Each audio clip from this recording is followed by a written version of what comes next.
versículo 16. Leímos el texto iniciando para cantar, para saber por qué íbamos a cantar los himnos.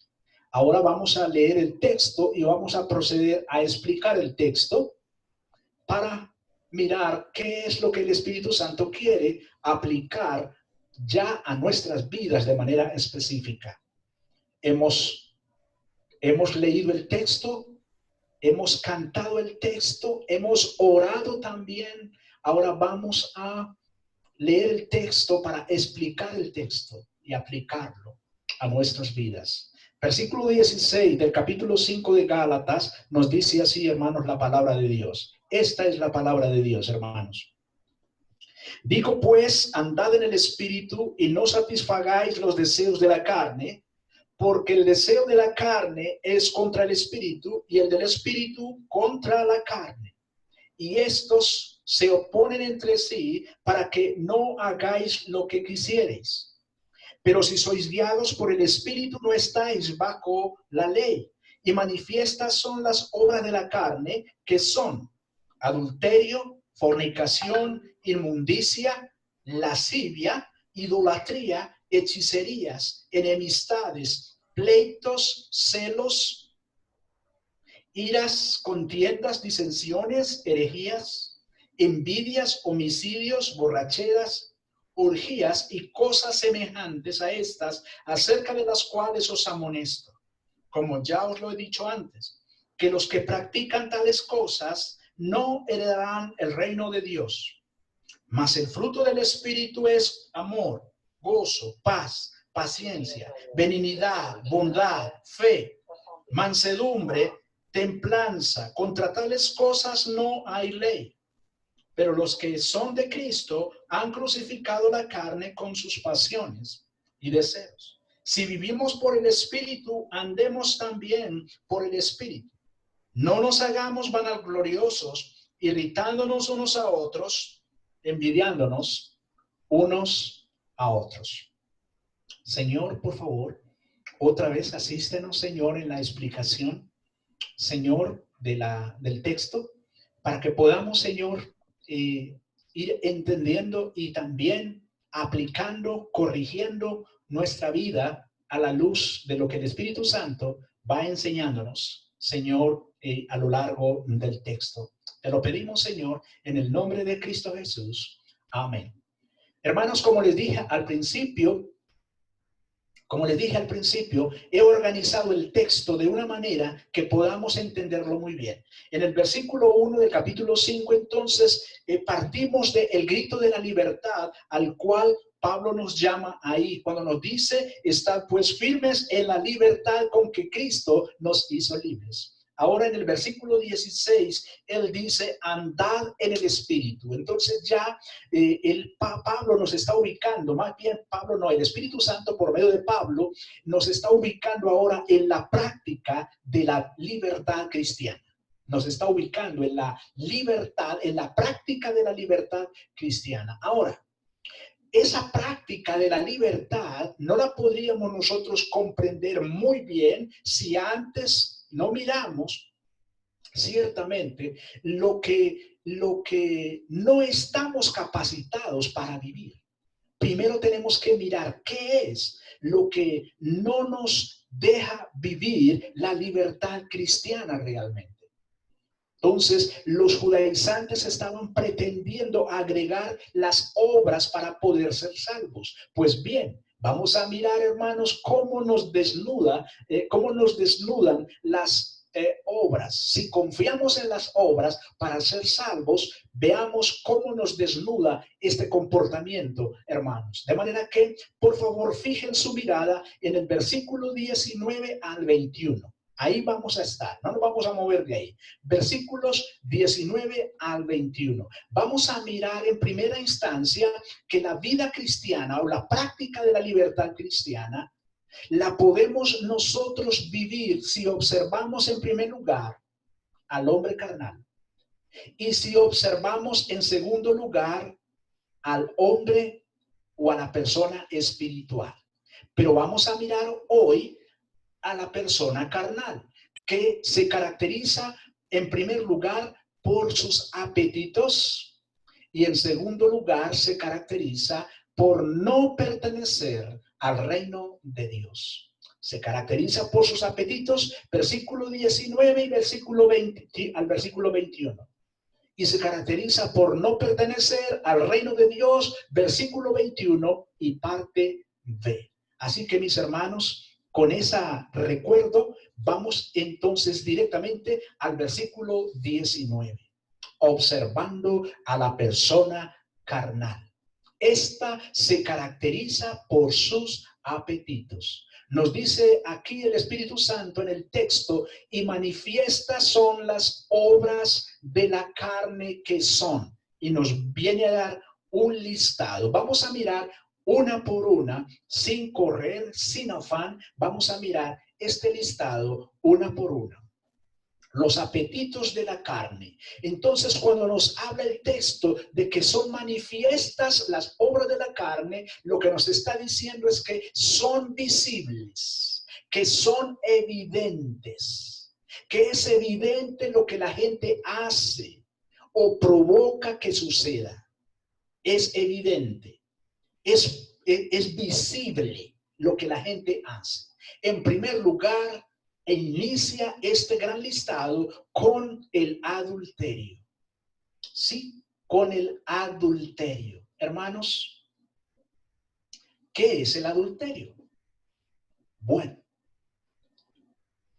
hay dos palabras que por lo regular se encuentran muy cerca la una a la otra en la Biblia, que es la palabra adulterio y la palabra fornicación. Aunque están relacionadas, es necesario mirarlas de manera distintiva para poder entender cuál es la diferencia entre las dos. De manera que, cuando hablamos nosotros de adulterio, la palabra griega utilizada es moicheia. Moicheia es la palabra griega utilizada para adulterio. Pero cuando hablamos de la palabra fornicación, hablamos de la palabra griega forneia. Forneia. De manera que ustedes se dan cuenta que desde la palabra griega utilizada son distintas. Por lo tanto, es necesario mirar su distinción. Concentrémonos pues en moicheia. Moicheia, la palabra adulterio. Hermanos, el adulterio es la relación sexual ilícita. Ahora, ¿qué es lo que hace a la relación sexual ilícita? ¿Por qué es ilícita? Bueno, es ilícita cuando se viola el pacto matrimonial que se ha establecido con el cónyuge. Y ahí comenzamos a ver la característica especial de lo que es el adulterio. Es adulterio porque se está violando un pacto que ya fue establecido. Es decir, estamos ante una relación sexual ilícita. ¿Ilícita por qué? Porque no se está teniendo esa relación con la persona con quien se hizo ese pacto matrimonial. Por eso es ilícita, porque es una relación extramatrimonial, distinta a la relación que fue dada por el Señor para que se tenga dentro del vínculo matrimonial. Por eso es ilícita. Y nos damos cuenta claramente que es ilícita porque se viola el pacto matrimonial. Nos damos cuenta. Ezequiel 16:32 se refiere a la actitud de Israel para con Dios. La actitud de Israel para con Dios. Y el profeta Ezequiel, o no el profeta Ezequiel realmente, el Espíritu Santo por medio del profeta Ezequiel, miren lo que dice. Si eres una esposa adúltera, sí, refiriéndose a Israel. Eres una esposa adúltera que recibe a extraños en lugar de a su propio marido. Si eres una esposa adúltera, porque recibes a extraños en lugar de a su propio marido. ¿Se dan cuenta la connotación que hay en el texto? Habla de que su propio marido, y en este caso está usando, el Espíritu Santo está usando esta figura, hablándonos de su propio marido, como hablándonos de Dios, como su propio marido del pueblo de Israel. De manera que está siendo catalogada como una esposa adúltera. ¿Se dan cuenta? La esposa adúltera. Proverbios 2:16 nos dice: serás librado de la mujer extraña, de la ajena que halaga con sus palabras. La palabra clave aquí es de la mujer ajena, es decir, que pertenece a alguien. Que pertenece a alguien y que pertenece por el pacto matrimonial, desde luego. Porque cuando nos casamos, cuando establecemos este vínculo matrimonial, estamos realizando un pacto delante de quién? Delante de Dios. Dios es testigo de ese pacto matrimonial. De manera que en ese sentido, yo paso a ser ajeno porque pertenezco a mi esposa dentro de ese pacto. Y ella es ajena porque te pertenece a mí dentro de ese pacto matrimonial. De manera que Proverbios 6:26 también nos ayuda para entender mejor esta palabra de adulterio. Dice: pues la ramera va tras un pedazo de pan, pero la mujer de otro hombre busca tu propia vida. Este es un consejo que le está dando un padre a su hijo. Y lo está advirtiendo respecto a las mujeres ajenas, a las que, hablándole de que se cuide de no relacionarse, de no meterse con la mujer que corresponde a otro. El texto de Proverbios menciona a la ramera que va detrás de un pedazo de pan, pero la mujer de otro hombre. ¿Se da cuenta? Es por esto entonces que hablamos de la palabra adulterio. Y es por esto claramente que en el Antiguo Testamento y muy concretamente en Éxodo capítulo 20 y versículo 14 y Deuteronomio capítulo 5 y versículo 18 se protege el matrimonio. Se protege el matrimonio. ¿Cómo se protege? Prohibiendo el adulterio. Es entonces el significado de adulterio. Es una relación sexual ilícita, y es ilícita porque se tiene con la persona que no le corresponde dentro del pacto matrimonial. Y eso nos lleva a nuestro segundo término, que lo vemos ahí claramente. Estamos en el versículo 19. ¿Cierto? Eso nos lleva a nuestro segundo término, fornicación. Entonces, no olvidemos, hermanos, adulterio, moicheia. Fornicación, forneia. Ahora, ¿cuál es la connotación de forneia o fornicación? ¿Cuál es esa connotación? Pues hermanos, sorpréndanse, porque lo primero que se encuentra uno al investigar el término traducido al castellano, lo primero que uno se encuentra es la palabra en castellano vender. Vender. Una venta. Bueno, yo vendo papas, yo vendo celulares, vender. yo vendo una casa. Cuando yo hago una venta, ¿qué estoy esperando recibir? Yo soy el que estoy vendiendo. Usted está vendiendo una casa. ¿Qué espera usted recibir que está haciendo la venta?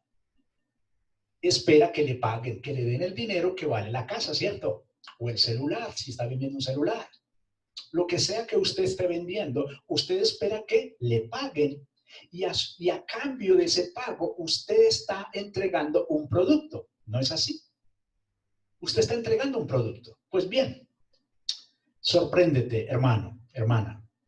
La palabra aquí, forneia, es vender y implica literalmente una ramera a sueldo.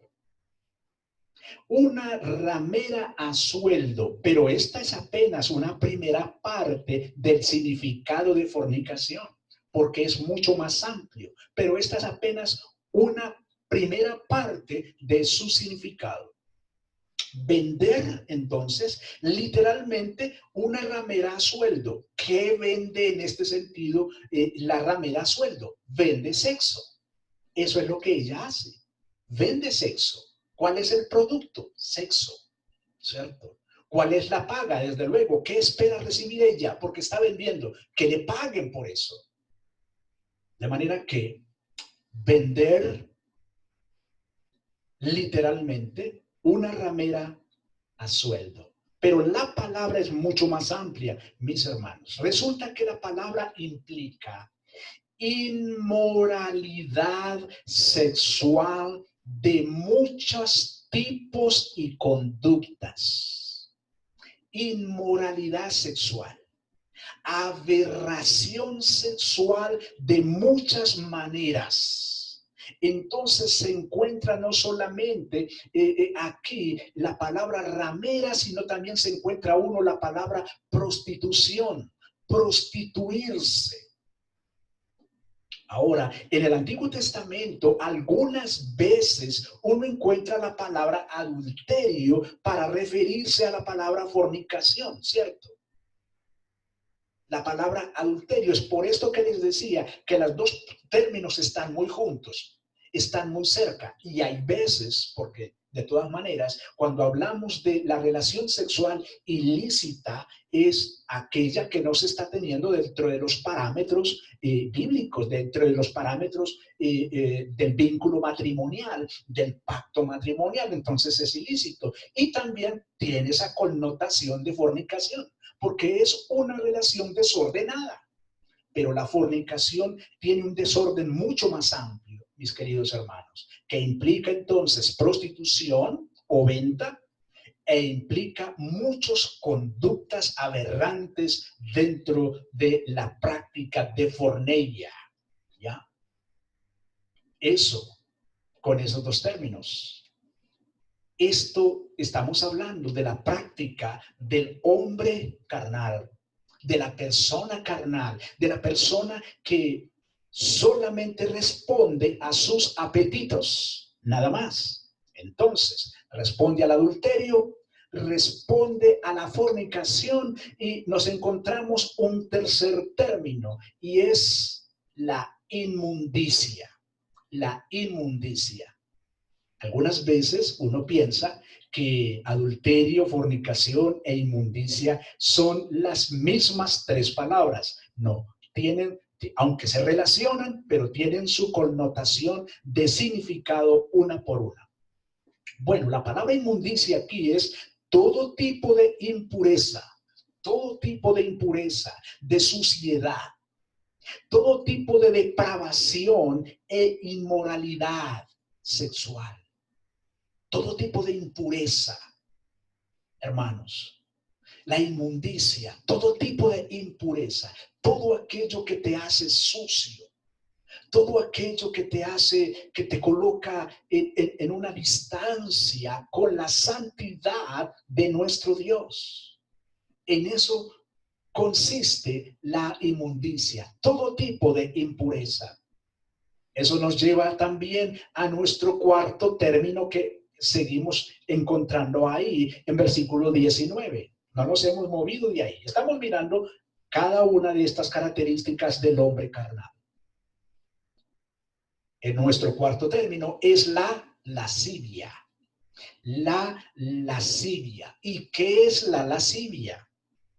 También está relacionado con las tres anteriores. Pero la lascivia aquí, hermanos, se encuentra en la Biblia la palabra desvergüenza. Desvergüenza, y es la palabra que se usa para referirse a la palabra más fea que se encuentra en la lista de pecados del Nuevo Testamento. La lascivia resume la complacencia desenfrenada de la perversión moral. La complacencia desenfrenada de la perversión moral. Hermanos, tremendo lo que caracteriza al hombre carnal. Al hombre que, al hombre, cuando hablo del hombre, hablo hombre o mujer, ¿cierto? Carnal, que no es espiritual. Allí donde no mora el Espíritu Santo de Dios y sucede esto, es una prueba irrefutable que allí el Espíritu Santo no está. Viene nuestro quinto término que está en el versículo 20 y es la idolatría. Aquí viene la idolatría. Bueno, la idolatría muchas veces la hemos asociado exclusivamente con la adoración de ídolos, de imágenes como tal. Pero realmente, mis hermanos, la idolatría es mucho más amplia. La idolatría, pues, es la adoración de la representación material de una deidad.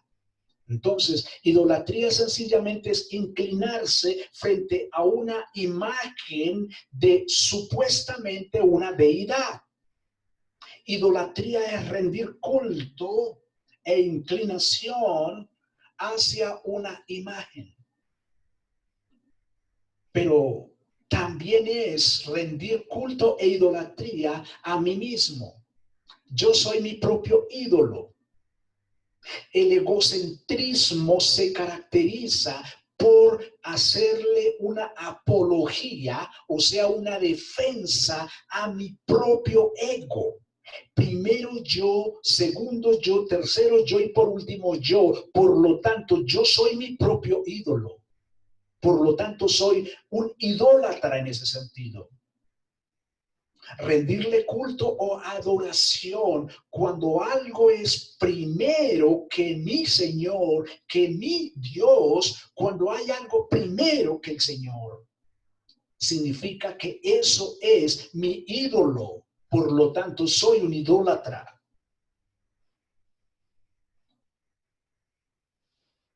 Y nos vamos a nuestro segundo término, hechicerías.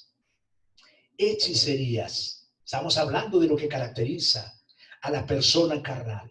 Hechicerías se refiere a la brujería que se caracteriza por la mezcla de distintas sustancias venenosas. La hechicería no es otra cosa que brujería. Ay, le hicieron, no, es que tal persona encontró tierra de cementerio detrás de la casa.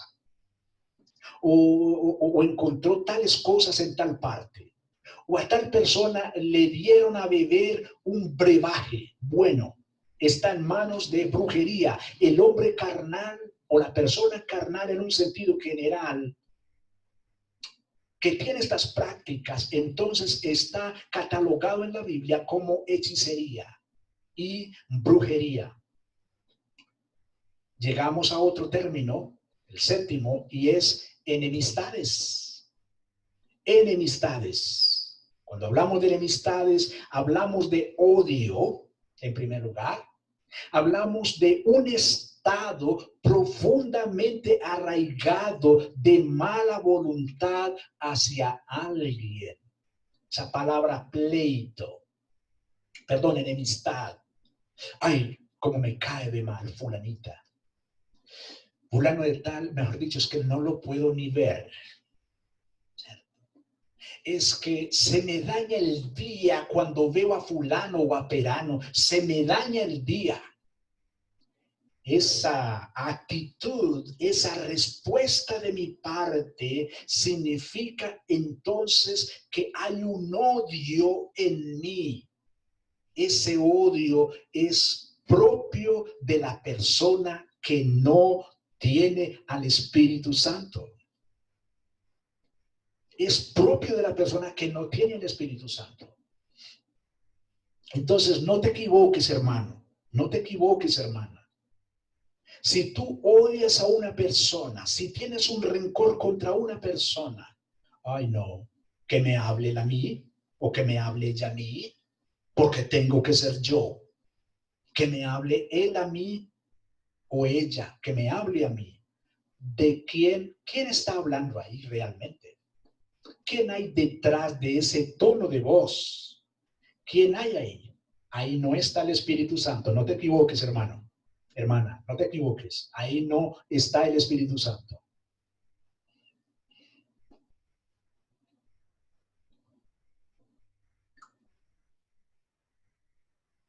Nuestra característica número 8, pleitos.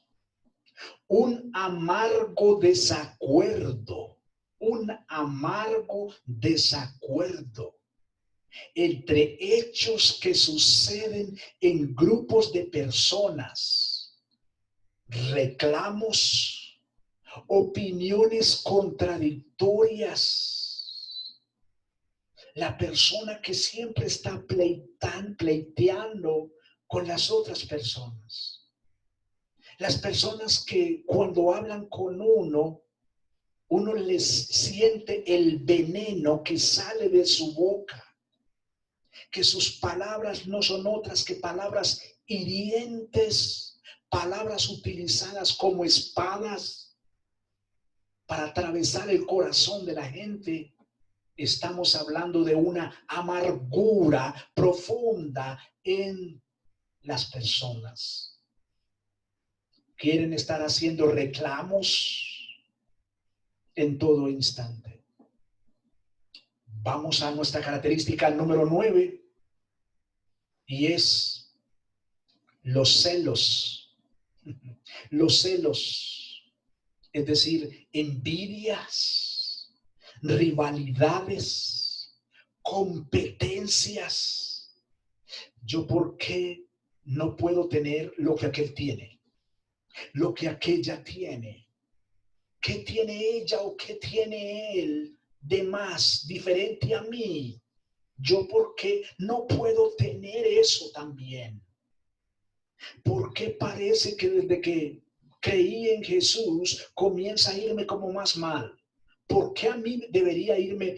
¿Por qué a mí me va más mal? Que soy creyente y a tal persona que no es creyente parece irle mucho mejor. Estamos hablando de una persona con una terrible envidia y competencia interior, lo que caracteriza a la persona carnal. La número 9, iras, es decir, rabias, cóleras, furor. Número 11, contiendas. Esa palabra contienda es ambición egoísta, rivalidad, un fuerte impulso por el éxito personal, de mucho peligro de vivirse en la iglesia. Hermanos, las contiendas, por lo regular, la persona que es contenciosa, la persona contenciosa es aquella persona que tiene una ambición egoísta. La persona contenciosa está ambicionando algo. Esa persona tiene una rivalidad, tiene un fuerte impulso por figurar. Tiene un fuerte deseo de ser el protagonista, de tener el éxito personal. Y ese tipo de personas, mis hermanos, toman decisiones abruptas cuando lo que los está invadiendo es una terrible ambición egocéntrica. Hermanos, qué peligro cuando una persona en la iglesia es una persona contenciosa, es una persona egoísta, es una persona que tiene ambición, es una persona que está impulsada por figurar en la iglesia. Pues esta es una expresión de la persona carnal y no espiritual. Mis hermanos, quiero que dejemos aquí por hoy y continuamos en 8 días para que nos vamos pensando. No olvidemos que estamos mirando las características de la persona carnal para que después veamos cuál es las características de la persona espiritual, de aquella persona donde mora Cristo, ¿cierto? Aquella persona que demuestra que pertenece al reino de Cristo.